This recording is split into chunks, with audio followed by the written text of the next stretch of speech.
வணக்கம். இப்போ TNUSRB SI exam previous year question paper 2020 எப்படி கொஸ்டின் கேட்டிருக்காங்க, சயின்ஸில் எப்படி கொஸ்டின் கேட்டிருக்காங்க அப்படிங்கிறத பற்றி பார்க்கலாம். இப்போ ஃபர்ஸ்ட் பாருங்க, சயின்ஸில் ஃபர்ஸ்ட் கொஸ்டின் பயாலஜியில் அதிகமான கொஸ்டின் கேட்டிருக்காங்க.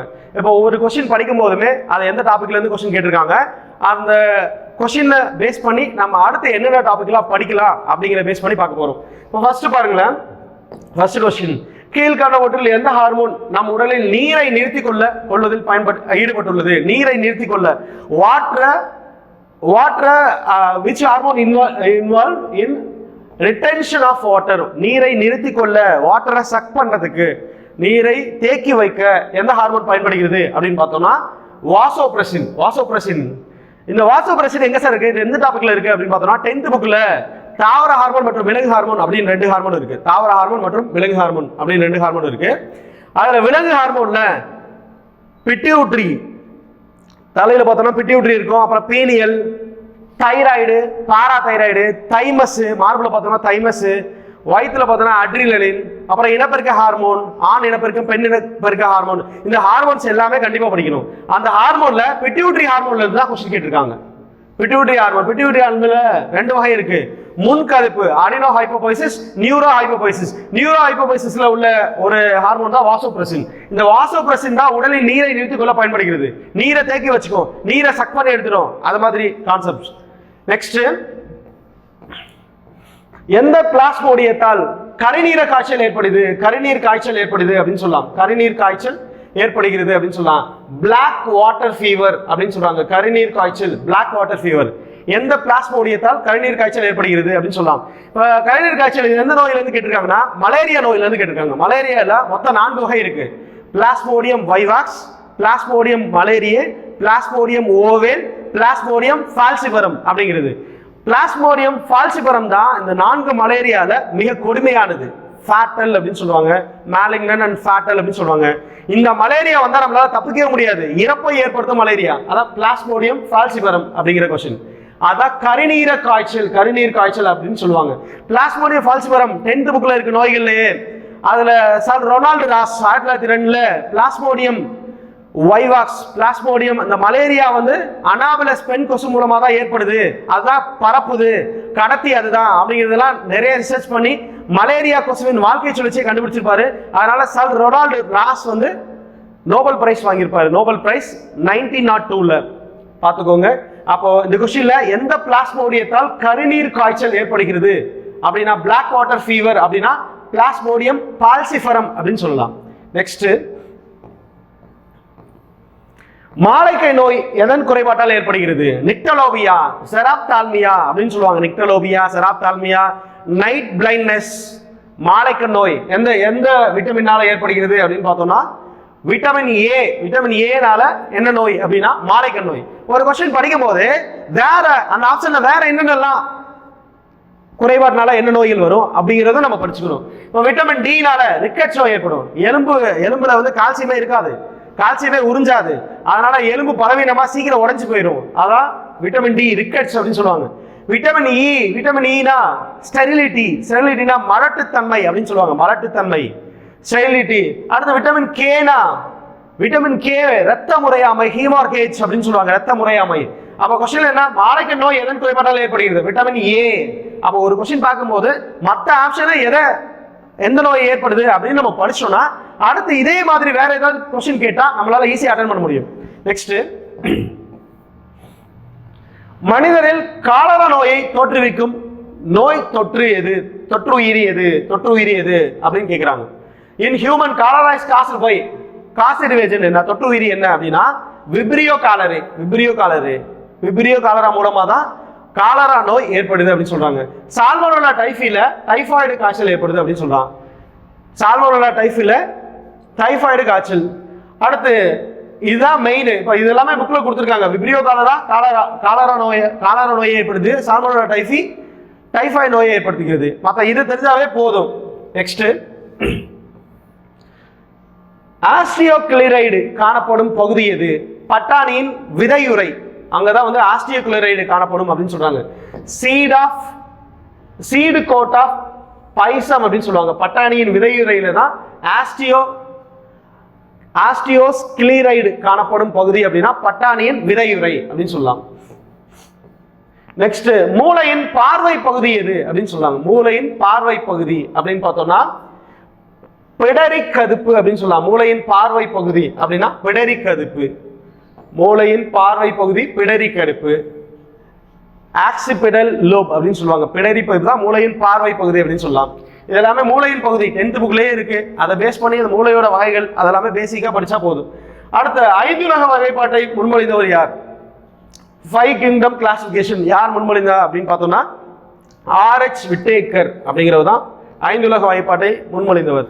முதுகுநாள், முதுகுள்ளவை, அது மாதிரிலாம் நிறைய வகைகள் 5 உலக வகைப்பாட்டை முன்மொழிந்தவர் அப்படின்னு பார்த்தோம்னா RH விட்டேக்கர் அப்படிங்கிற கான்செப்ட். அடுத்து சூரியனின் டேஸ் கதிர்கள் கதிர்களை தோல் மேல் வெப்பமாக உணர்கிறது. சூரியனின் எந்த கதிர்கள் வந்து தோல் மேல் விழுந்தால் வெப்பமாக உணரும் அப்படின்னா அகச்சிவப்பு கதிர்கள் தான். அகச்சிவப்பு கதிர்கள் தோல் மேல் விழுந்தால் வெப்பமாக உணரும் அப்படின்னு சொல்லலாம். இன்ஃப்ராரெட், அகச்சிவப்புனா இன்ஃப்ராரெட் சொல்லலாம். அடுத்து ஒரு பொருளின் உந்தம் மாறாமல் ஒரு பொருளின் உந்தம் இருமடங்காக அதிகரிக்கிறது. அப்போது அதன் இயக்க ஆற்றல் என்ன ஆகும் அப்படின்னு क्वेश्चन கேக்குறாங்க. ஒரு பொருளின் உந்தம் பாருங்க, இயக்க ஆற்றல் நமக்கு ஃபார்முலா தெரியும். K = KE = half mv² அப்படின்னு சொல்லலாம். இயக்க ஆற்றல் mv². இப்போ இதுல மேலை கிளையும் நம்ம m ஆல பெருக்கணும்னா என்ன ஆகும் அப்படின்னா half அப்படியே தான் இருக்கும். m divided by m, மேலே கீழே m ஆல பெருக்கினா mv² அப்படியே இருக்கும். இந்த क्वेश्चन பார்த்தோம்னா இந்த m இங்க மல்டிப்ளை ஆகும். அடுத்து half m² v² divided by m ன்னு வரும். நமக்கு தெரியும் p = mv. mv க்கு பதிலா p ன்னு சப்ஸ்டிட் பண்ணலாம். அப்ப p² = m² v². அப்ப m² v² பதிலா p² சப்ஸ்டிட் பண்ணலாம். half = p² divided by m ன்னு இருக்கும். இதுதான் கைனெட்டிக் எனர்ஜி. கைனெட்டிக் எனர்ஜி வந்து p² divided by 2m. இங்க क्वेश्चनல m மாறாத போதுன்னு கொடுத்துட்டாங்க. m வந்து சேஞ்ச் ஆகாது, மாஸ் நாட் சேஞ்ச் அப்படின்னு கொடுத்துருக்காங்க. அப்போ m வந்து சேஞ்ச் ஆகாது, அதே தான் இருக்கும். அப்படி பார்க்கும்போது kinetic energy is directly proportional to p² அப்படின்னு சொல்லலாம். இந்த ஃபார்முலா படி p² அப்படின்னு சொல்லலாம். இப்போ நமக்கு p வந்து இருமடங்கு ஆக்குறோம் 2p ஆக்குறோம் 2p அப்படின்னா இத ஹோல் ஸ்கொயர் பண்ணும்போது கைனெட்டிக் எனர்ஜி என்ன ஆகும் அப்படின்னா 4 மடங்கு ஆகும். அப்ப இதுதான் ஆன்சர். ஆப்ஷன் பி தான் ஆன்சர். கைனெட்டிக் எனர்ஜி அதாவது பொருளின் உந்தத்தை இருமடங்காக்கும் போது கைனெட்டிக் எனர்ஜி 4 மடங்கு ஆக்கும். உந்தம்னா p இருமடங்கு ஆக்கணும்னா 2p போட்டோம்னா அதோட கைனெட்டிக் எனர்ஜி வந்து என்ன ஆகும்னா 4 மடங்கு ஆகும். இதுக்கு ஆன்சர் வந்து 4 மடங்கு. எல்லாரும் 2 மடங்கு ஆகும்னு சொல்லுவாங்க, தப்பு. ஆன்சர் கரெக்டான ஆன்சர் வந்து 4 மடங்கு. 4 டைம்ஸ் தான் கரெக்டான ஆன்சர். அடுத்து ஒரு நீர்மத்தின் வெப்பநிலை அதிகரித்தால் அதன் பரப்பு இழுவிசை என்ன ஆகும் அப்படின்னா வெப்பம் அதிகரிச்சாவே பரப்பு இழுவிசை குறையும். பரப்பு இழுவிசை ஃபார்முலா என்ன சொல்லலாம்? பரப்பு இழுவிசை அப்படின்னா விசை பை நீளம் அப்படின்னு சொல்லலாம். விசைனா ஃபோர்ஸ் பை நீளம் அப்படின்னு சொல்லலாம். நீளம் லென்த் அப்படின்னு சொல்லலாம். லென்த். ஃபோர்ஸ்னா நியூட்டன், லென்த்னா மீட்டர். நியூட்டன் மீட்டர் -1 அப்படின்னு சொல்லலாம். இதுதான் பரப்பு இழுவிசையான அலகு. அப்போ வெப்பநிலை அதிகரிக்கும் போது அதன் பரப்பு இழுவிசை கண்டிப்பா ஒரு நீர்மத்தோட பரப்பு இழுவிசை குறையும் அப்படின்னு சொல்லலாம். நெக்ஸ்ட் ஒரு மூடிய ஆர்கான்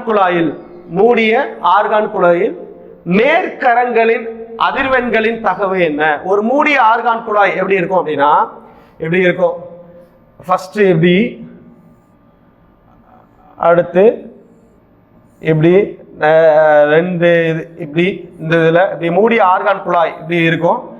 இதுல நிறைய இப்ப ஃப்ரீக்வன்சி அப்படின்னா v/λ1 அப்படின்னு போடலாம். ஃப்ரீக்வன்சி அப்படின்னா v/λ1. அப்போ இதுல ஒற்றைப்படை எண் வரிசையில இருக்கும். 1, 3, 5, 7 அப்படி இருக்கும். ஒரு மூடிய ஆர்கான் குழாயில ஒற்றைப்படை எண் வரிசையில தான் இருக்கும். அப்படின்னு பார்த்தோம்னா ஆன்சர் இதுதான், சி தான், மூடிய ஆர்கான் குழாய். இதுல நிறைய டெரிவேஷன் இருக்கு. 11th புக்ல இதை கேட்டிருக்காங்க. பழைய 2020 பார்த்தோம்னா 11th புக்ல இருந்து கேட்டிருக்காங்க. மூடிய ஆர்கான் குழாயில் மேற்கரங்களின் அதிர்வெண்களின் தகவு என்ன அப்படின்னு பார்த்தா v/λ1 v/λ2 அப்படின்னு வரும். அதை ரேஷியோ எடுத்தோம்னா ஒற்றைப்படை எண் விகிதத்தில் வரும். 1:3:5:7:9 அப்படி போயிட்டே இருக்கும். அடுத்து காற்றில் ஒளியின் திசைவேகத்திற்கும் ஊடகத்தின் ஒளியின் திசைவேகத்திற்கும் இடையே உள்ள தகவு. காற்றில் ஒளியின் திசைவேகத்திற்கும் ஊடகத்தின் ஒளியின் திசைவேகத்திற்கும் இடையே உள்ள தகவு என்னன்னா, அந்த ஊடகத்தின் ஒளிவிலகல் எண். சில பேர் சொல்லுவாங்க காற்றில் ஒளிவிலகல் எண்ணுன்னு சொல்லுவாங்க, அதெல்லாம் கிடையாது.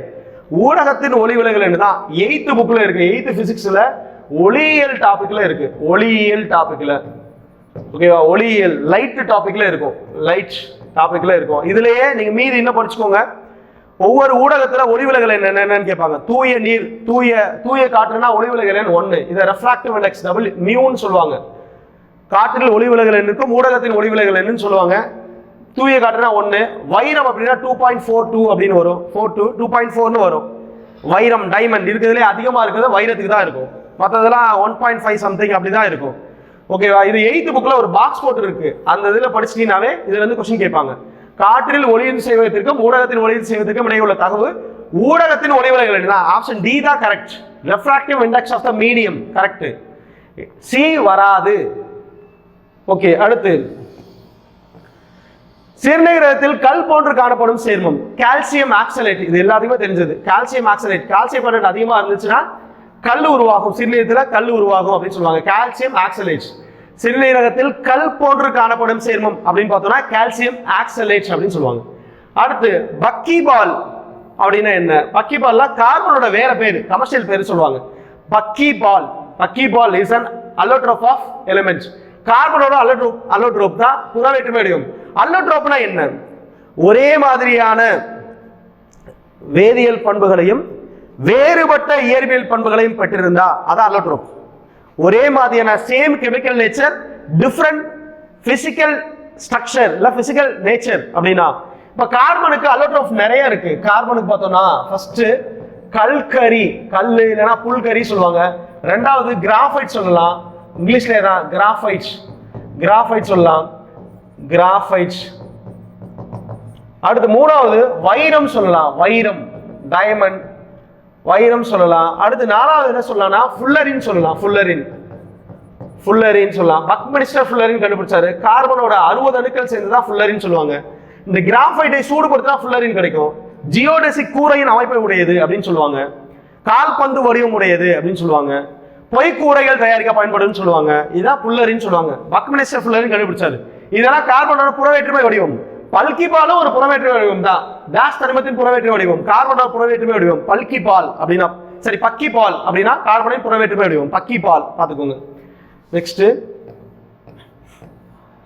மத்தாப்பு தொழிலில் பயன்படும் தனிமம் எது அப்படின்னு சொல்லிட்டு கேட்கிறாங்க. மத்தாப்பு தொழிலில் பயன்படும் தனிமம் பேரியம், கால்சியம், பெரிலியம், மெக்னீசியம் இருக்கு. அப்ப மத்தாப்பு தொழிலில் பயன்படும் தனிமம் அப்படின்னு பார்த்தோம்னா மெக்னீசியம் தான், எம்ஜி. எம்ஜி தான் மத்தாப்பு தொழிலில் பயன்படும். மெக்னீசியம் மத்தாப்பு தொழிலில் பயன்படும் சேர்மம் தனிமம். அடுத்து டாஸ் கார உலோகம் ஒளி மின்கலங்களில் பயன்படுத்தப்படுகிறது அப்படின்னா, கார உலோகம்னா சீசியம் சொல்லுவாங்க. சீசியம் தான் ஒளி மின்கலங்கள்ல பயன்படுகிறது சொல்றாங்க. கார உலோகம் இப்போ பீரியாடிக் டேபிள்ல பார்த்தோம்னா இப்படி 2 இருக்கும், அடுத்து இங்க பாக்ஸ் இருக்கும், ரைட் சைடுல எப்படி இருக்கும், கீழே 2 இருக்கும். ஃபர்ஸ்ட் இந்த எஸ் தொகுதியில ஃபர்ஸ்ட் தொகுதி தான் கார உலோகம் சொல்லுவாங்க. கார உலோகம் இங்கிலீஷ்ல ஆல்கலி மெட்டல்ஸ். இந்த கார உலோகத்துல சீசியம் இருக்கு.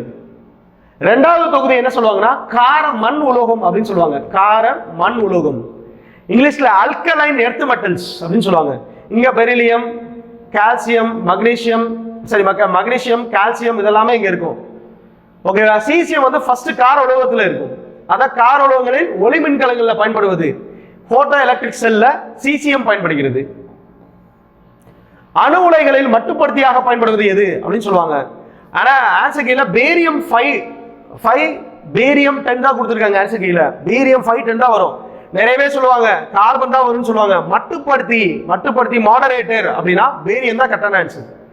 பேரியம் தான் கரெக்டான ஆன்சர். அணு உலைகளில் மட்டுப்படுத்தியாக பயன்படும் தனிமம் எது அப்படின்னா பேரியம். மின்னல் கடத்திகளில் பயன்படுத்தப்படும் தத்துவம் எது அப்படின்னு கேட்கிறாங்க. மின்னல் கடத்தி, the principle used in lightning conductor, ஒளிவட்ட மின்னிறக்கம். இதுதான் மின்னல் கடத்திகளில் பயன்படுகிறது. மின்னல் கடத்திகளில் பயன்படும் தத்துவம்னா ஒளிவட்ட மின்னிறக்கம் சொல்றாங்க. கொரோனா டிஸ்சார்ஜ் அப்படின்னு சொல்றாங்க. ஒளிவட்ட மின்னிறக்கம் அதான் வந்து மின்னல் கடத்திகளில் பயன்படுவது. நெக்ஸ்ட், ஒரு எலக்ட்ரான் வோல்ட் என்பது எதுக்கு சமம்? ஒரு எலக்ட்ரான் வோல்ட்னா ஒரு எலக்ட்ரான் ஒரு மதிப்புக்கு சமம். ஒரு எலக்ட்ரான் வோல்ட்னாலும் ஒரு எலக்ட்ரானோட மதிப்புனாலும் சமம் தான். அது வந்து 1.602 into 10⁻⁻19 ஜூலுக்கு சமம். ஓகே, அப்ப ஆப்ஷன் சி ஒரு எலக்ட்ரான் வோல்ட் அப்படின்னா. இது அடிக்கடி क्वेश्चन கேட்பாங்க, பார்த்துக்கோங்க.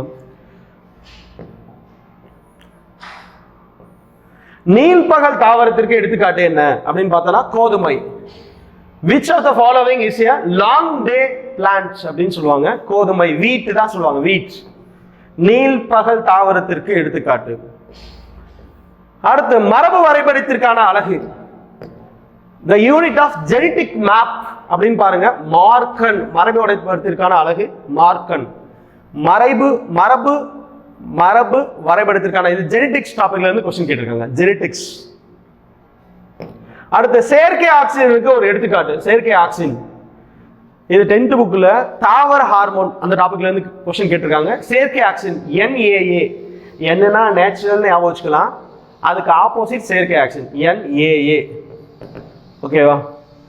NAA நாப்தலின் அசிட்டிக் ஆசிட் அப்படின்னு சொல்லுவாங்க, NAA.